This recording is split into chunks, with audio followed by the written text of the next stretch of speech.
इस क्वेश्चन को मैं 2 मेथड से करके दिखाऊंगा, ठीक।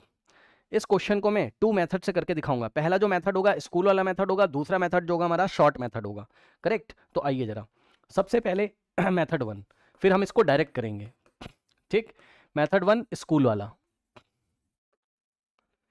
स्कूल में इस क्वेश्चन को बोर्ड एग्जामिनेशन में कैसे करेंगे, देखिए उसने बोला for the non psychometric reaction 2a + b gives c + d the following kinetic data were obtained in the 3 separate experiment at all 298 kelvin.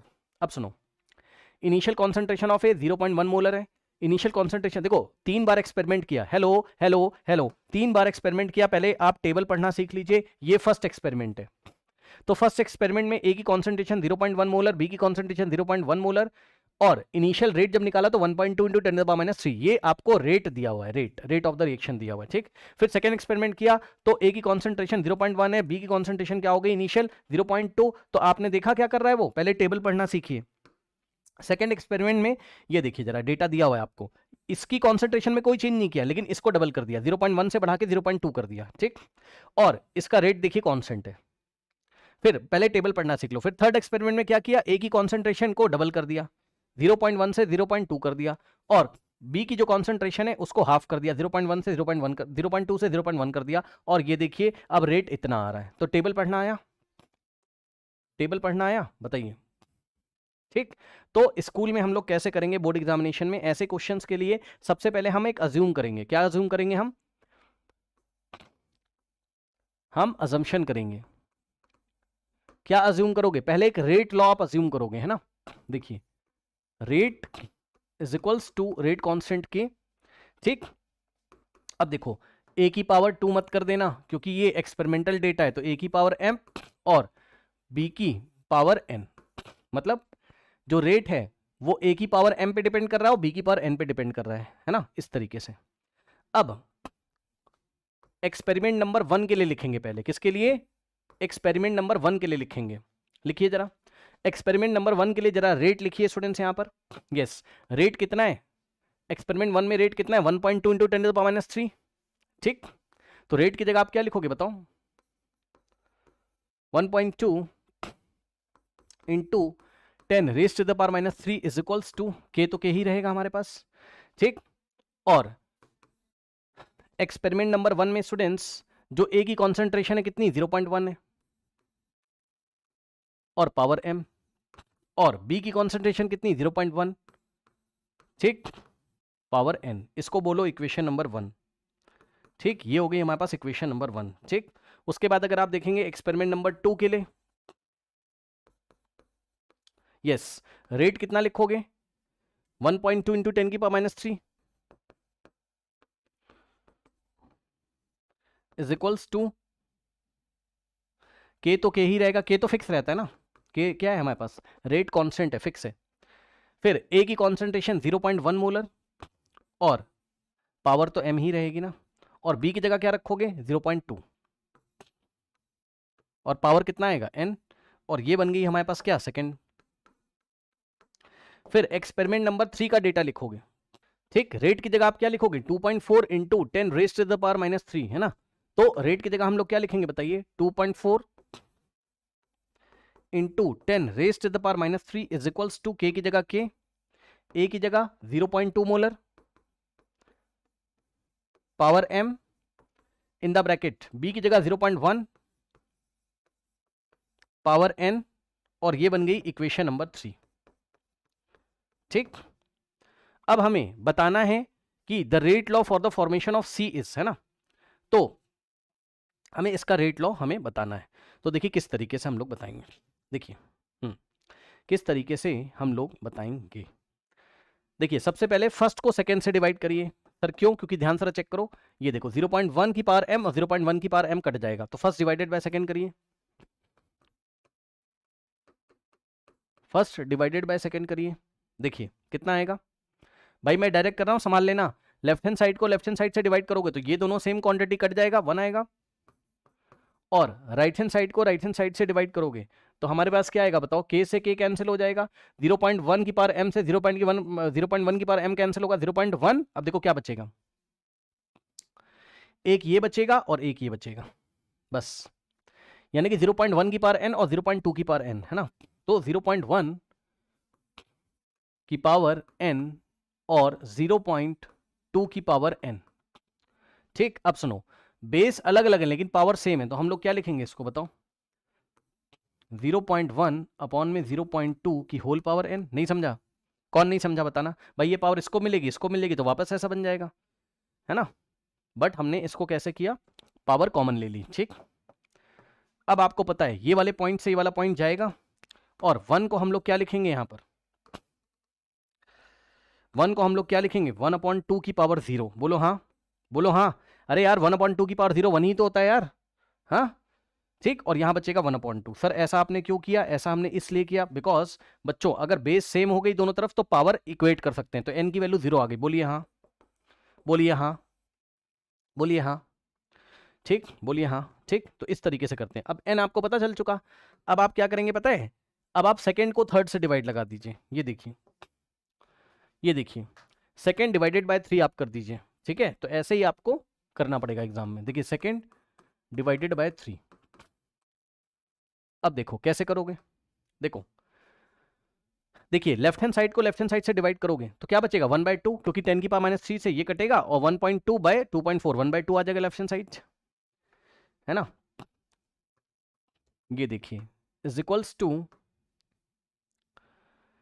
k से k कैंसिल होगा, और 0.1 अपॉन में 0.2 पावर कॉमन है तो लगा देंगे।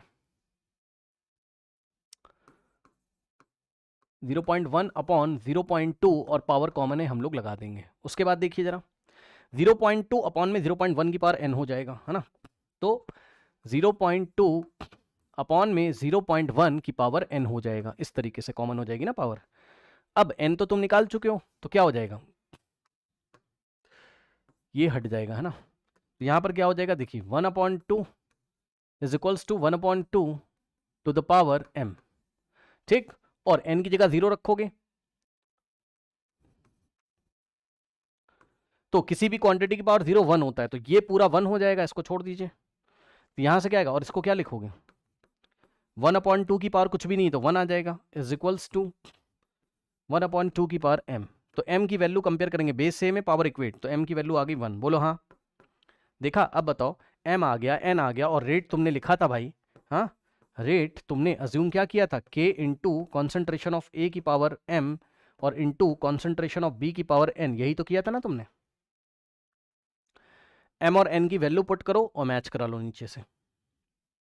तो rate is equals to k in the bracket, a के रिस्पेक्ट में कितना आ रहा है? 1, तो a की पावर 1, और b के रिस्पेक्ट में कितना आ रहा है? n की वैल्यू 0। अब बताओ, यहां से अगर आप देखोगे तो देखिए k तो हमारे पास ऐसे ही रहेगा, b की पावर 0 1 हो जाएगा, लिखेंगे नहीं, और a की पावर 1 तो a ही रहेगा, यानी कॉन्सेंट्रेशन ऑफ a, इस तरीके से। ठीक, तो अगर आप देखेंगे जाके ध्यान से तो कौन सा ऑप्शन सही है हमारे पास? यही dc/dt है, परेशान मत होइए। ठीक, यही रिएक्शन का रेट है, तो dc/dt is equal to k times a। Option D is the correct answer. बोलो हाँ, सही है? बोलो हाँ। ठीक, इस तरीके से हम इसको हैंडल करेंगे। ठीक, अब मेरी बात ध्यान से सुनिए, हम इसको डायरेक्ट करने जा रहे हैं। क्या आप तैयार हो? इतना लेंदी हम कॉम्पिटिशन्स में नहीं करेंगे, हम इसको डायरेक्ट करेंगे, और डायरेक्ट मैं सिखाने जा रहा हूं। क्या आप तैयार हैं? सोचना पड़ेगा, कोई कैलकुलेशन नहीं होगी, डायरेक्ट आएगा। सोचना पड़ेगा, कोई कैलकुलेशन नहीं होगी, डायरेक्ट आएगा। बोलिए, क्या आप तैयार हैं? बताइए, क्योंकि इसके लिए आपको ना निगाहें यहाँ पे रखनी पड़ेंगी, अपनी आंखें यहाँ रखनी पड़ेंगी, तब समझ में आएगा। देखिए मैं क्या कर रहा हूं। सबसे पहले आप मुझे ये बताइए कि रेट किस पे डिपेंड कर रहा है? रेट कॉन्सेंट्रेशन ऑफ ए की पावर m पे, और कॉन्सेंट्रेशन ऑफ मतलब ए पे भी डिपेंड कर रहा है और बी पे भी डिपेंड कर रहा है। मतलब सर क्या बात कर रहे हो भैया, फील करो। यहाँ 2 रिएक्टेंट है, बोलो हाँ। यहाँ 2 रिएक्टेंट है, किसी की भी कॉन्सेंट्रेशन चेंज करोगे तो रेट चेंज होगा। हेलो यार, 2 रिएक्टेंट हो सकते हैं, 3 रिएक्टेंट हो सकते हैं, है ना?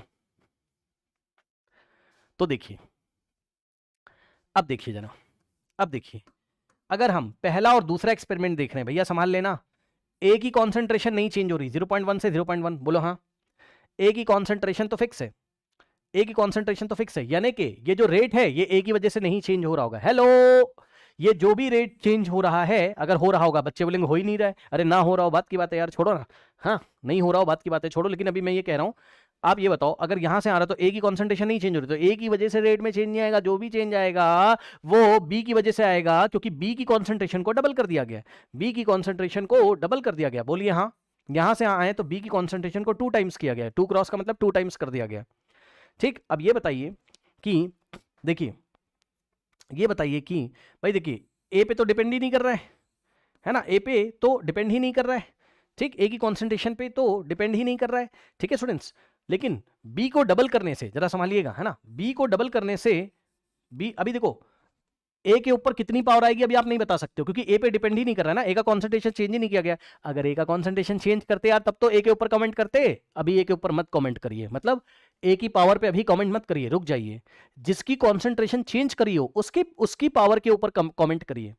तो देखो अभी बी की पावर एन है ना, और बी को तुमने चेंज किया, बोलो हाँ, बी को तुमने चेंज किया, बोलो हाँ, बी को तुमने डबल किया, तो यार बी को डबल करने से रेट नहीं चेंज हो रहा है। हेलो हेलो हेलो, बी को डबल करने से, बी की कॉन्सेंट्रेशन डबल करने से रेट नहीं चेंज हो रहा है, मतलब रेट कांस्टेंट है।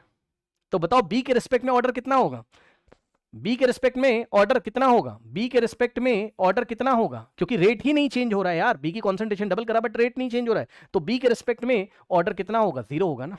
क्यों सर, क्योंकि जीरो ऑर्डर रिएक्शन में, ये देखिए अभी पढ़ाया था, जीरो ऑर्डर रिएक्शन में, ठीक है ना, जीरो ऑर्डर रिएक्शन में ये देखिए, जीरो ऑर्डर रिएक्शन में rate of initial rate final rate के इक्वल होता है, कॉन्सेंट्रेशन ऑफ रिएक्टेंट को चेंज करने से रेट चेंज नहीं होता है।